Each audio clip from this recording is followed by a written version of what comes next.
So in a previous video of mine, I talked about similarities between Tagalog, Korean, and Ōlelo Hawai'i in terms of demonstrative pronouns, so this and that, also here and there. I want to talk about another similarity that Tagalog and Ōlelo Hawai'i has. Sorry, Korean, you don't have this in your language.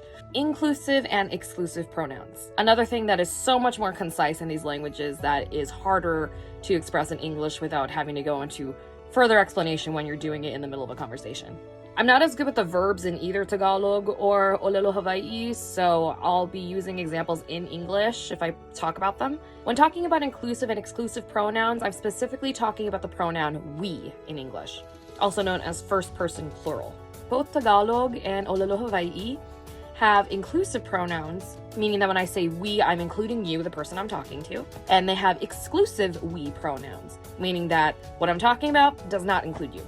Now, in Tagalog, you have these particles that are ang and nang, and the form of all pronouns change depending on if you're using ang or nang. If you're using ang, your inclusive pronoun is tayo, and your exclusive we pronoun is kami.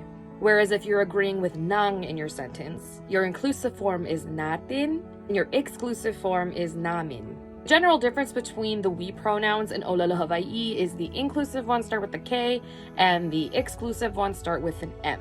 And something that Ōlelo Hawai'i has that Tagalog doesn't is that Ōlelo Hawai'i differentiates between whether the group of people that you're talking about is 2 people or 3 or more. Your inclusive pronoun with just 2 people, so me and the person I'm talking to, is kaua.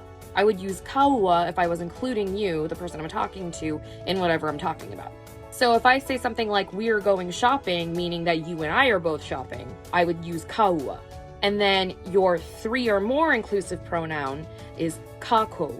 So me, you, and Sally, the 3 of us, are all going shopping. Your exclusive pronoun for me and the person I'm talking to, 2 people, is maua. So say I have Sally with me, if I say we're going shopping in this case, maua, that means me and Sally are going shopping, not you. But if I use the 3 or more exclusive pronoun, mako, I'm talking about not you, but me, Sally, and maybe some other people we got with us. Just think it's cool that these 2 languages have that feature, and that there are even some slight differences in how those words are differentiated. Tagalog with ang and nang words, and then Ōlelo Hawai'i with distinguishing between 2 people and 3 or more people.